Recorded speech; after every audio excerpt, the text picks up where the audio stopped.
占为可是杨太的救命恩人呀，挤走占为不是想让杨太倒闭吗？常太太就将娘家亲戚都辞退了。从始之后，夫妻俩再也不往公司里安排亲戚，免得他们的亲戚仗着是老板的亲戚，不将公司规章制度放在眼里，也不服管教，还占公司的便宜，什么都往家里扒拉。后来常太太宁愿偶尔给一点钱亲戚们，也不愿意再给亲戚安排工作。她的娘家亲戚也明白了，杨太再好，他们都进不去了，谁叫他们没有真正的本事呢？满以为靠着常太太的关系能在杨太作威作福的，谁知道常太太夫妻俩那般信任占为，无法再兴风作浪，也就老实了。常太太二叔的女儿见过占为一面后，爱得不得了，不过被堂姐警告后，她就不敢再纠缠占为了。没想到今天会过来，她来了，常太太就赶紧打电话给丈夫，让丈夫不要再带占为回家吃饭，免得堂妹看到占为又犯花痴。2年不见面，堂妹好不容易谈了个新的男朋友呢。占为哦了一声，那我去阳城大酒店吃，不过你是可以回家吃饭的，他又不会爬你的床。算了吧，我看到他就没胃口。要不是你嫂子还要和娘家亲戚走动，连家门我都不想让他进来。我们去酒店吃来的不仅仅是他，还有其他亲戚，闹哄哄的一大家子，我懒得应付他们，在外面吃还安静点。常笑都这样说了，占为自是不会再劝着常笑回家吃饭。电梯下到了1楼，2个人出了电梯。常笑要坐占为的车，占为说他，你的新车舍不得开。对，舍不得开，你不乐意带我吗？占为笑道，舍不得开，买来做什么？摆着好看。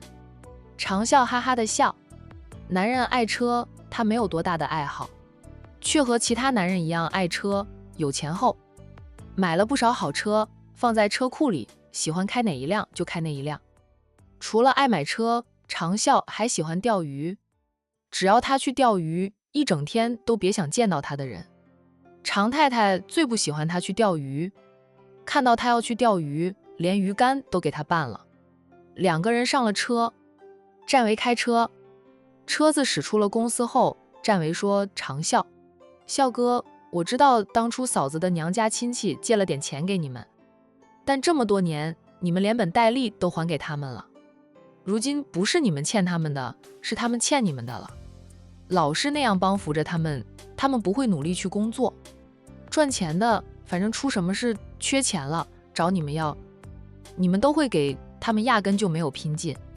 你们老是被他们缠着要钱，也烦，不要再这样纵容着他们了，特别是年轻一代，让他们自己去闯荡，去找工作。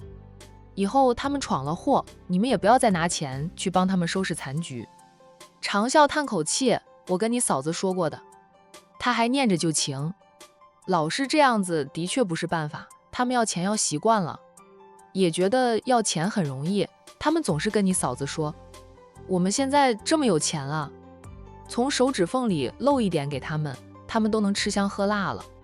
我老丈人和丈母娘又爱面子，女儿女婿有钱，住着大别墅，开着豪车，他们爱炫耀，也爱揽事，揽过来的事情不都是交给我和你嫂子去解决，我也不知道该怎么做，才能让你嫂子对那般亲戚死心，不再拿钱补贴他们。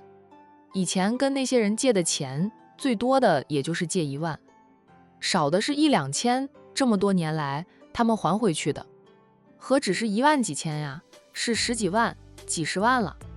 那些亲戚的孩子读书，考高中、考大学，只要考上了，他老婆都会帮忙，是真的涌泉相报。主要是他们的报答，让那些人养成了游手好闲，只知道吃喝玩乐，不思进取，缺钱就找他们借，这样只会毁了他们。他们无非就是嫉妒你们如今有钱了。你跟嫂子演一出戏，告诉他们杨太出现了经济危机，快要破产了，叫他们还钱，帮你渡过难关。再开口借钱，看看他们是否愿意还钱，是否愿意再借一次钱给你们。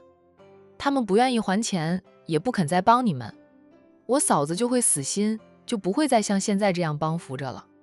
长啸一想，说道：这个办法不错，那我得租间旧房子，然后全家人去那里临时住几天。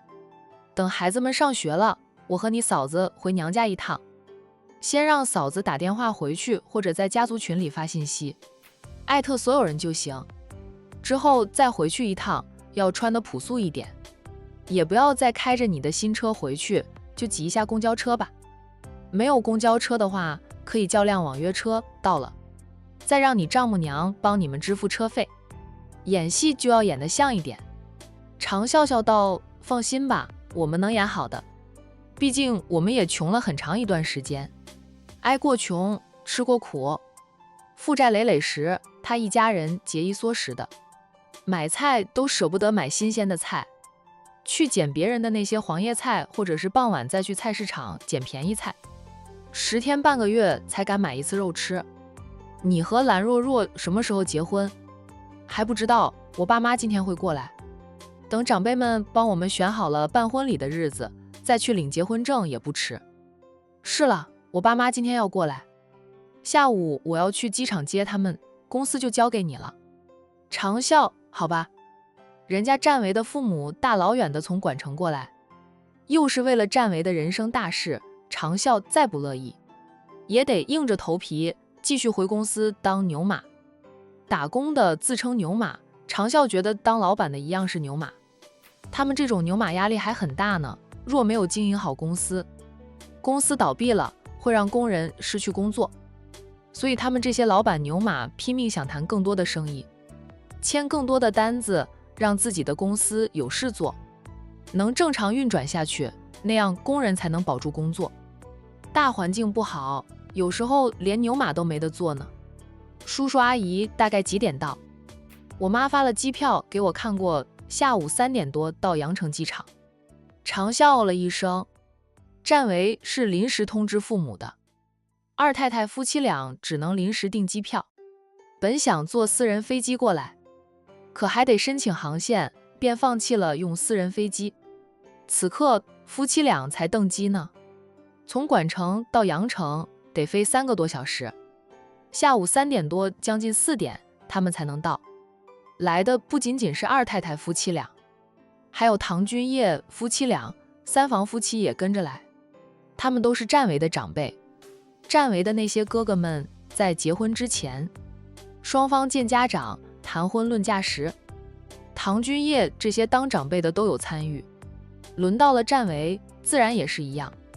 要不是老太太年纪大了，他老人家也想来一趟羊城呢。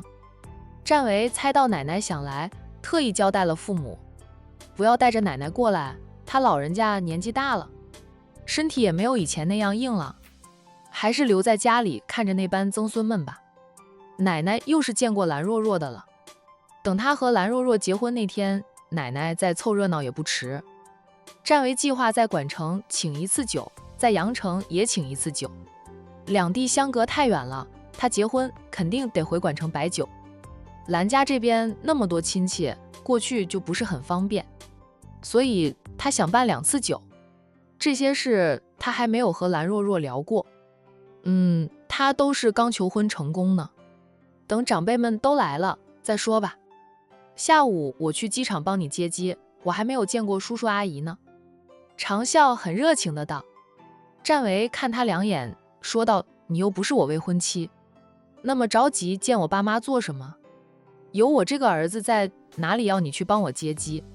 你别想逃避上班，下午好好的见客谈生意。哦，是了，蓝氏集团的沈副总会过来与咱们公司谈谈合作的事，你可别搞砸了，那是我未婚妻给我面子，才愿意与咱们化干戈为玉帛，化敌为友的。长啸说道：你也知道我不是做生意的料，当初杨太在我手里差点就交代了，还是我会演石英才招了你进公司，杨太才起来。咱们杨太能与死对头化干戈为玉帛，那是大事，第一次合作可不能出差错。我怕我会谈不好，还是你留在公司里谈合作，我去机场帮你接叔叔阿姨吧。占维说道：都谈得差不多的了，你们就看看合同，觉得没有问题就签合同可以了，不需要你怎么谈，我接我家长辈，是要去我丈母娘家里聊聊我和若若的婚礼事宜。笑哥，这可是我的人生大事啊，比工作更重要，你是杨泰的创始人，我费了几年时间帮你把杨泰做起来了，现在我准备结婚了，这等人生大事，你总不能拖我后腿吧？长啸，好吧。两个人去了阳城大酒店，都是常客了，去到酒店，经理热情地招呼他们上楼。吃过饭要离开时，在酒店门口遇到了蓝若若一行人，她应该是送客户出来。若若见到心爱的未婚妻，战伟很自然就露出笑脸，眼里便只有蓝若若一人了。长啸识趣地对他说，这里离公司也不远，我打车过去吧。行。战伟应了他，由着他打车回公司。长啸上了计程车，才小声吐槽，见色轻友，有了心爱的人儿，连他这个合伙人都靠边站了。不过战伟在阳城找到了真爱，蓝若若又是蓝家的大小姐，战伟娶了她，基本上就是常驻阳城的了。长啸不用担心战伟回去继承家业，等战伟结了婚，生活稳定了，公司又可以甩给战伟打理，他继续当他的甩手掌柜。以后不管公司有任何的八卦新闻，他绝对不会回公司打听，可以问问其他管理人员，一样能吃到新鲜的瓜。长啸总觉得自己被战伟抓回公司上班，是他回公司吃瓜给了战伟机会。其实就算他不回公司吃瓜，战伟要追妻就要几十间，自然而然会把长啸这个创始人拉回公司打理公司。当了几年的甩手掌柜，总要为公司做点贡献吧。如今的杨泰在战维的管理下稳得很，他还提拔培养了不少人才，公司的管理团队比长啸管理公司时好多了。以前那些只知道坑公司坑老板的管理，早就被战维炒了鱿鱼。战维经常说公司不养闲人，那些只知道坑公司吃公司的所谓管理，不干实事却在公司作威作福的，他一个都不留。常太太娘家的那些亲戚就是那样的人，当初还想联合起来赶走战维呢，最后全都被战维清出了杨泰。如今若是还有亲朋微友想进杨泰上班的，也只能去分公司当个普通的职员，休想再进杨泰的总部。就连常太太都坚定地站在战维这一边，没有人能撼动战维在杨泰的地位。以前大家不知道战维的真实身份，只觉得战维是捡了便宜，是长啸夫妻俩大方。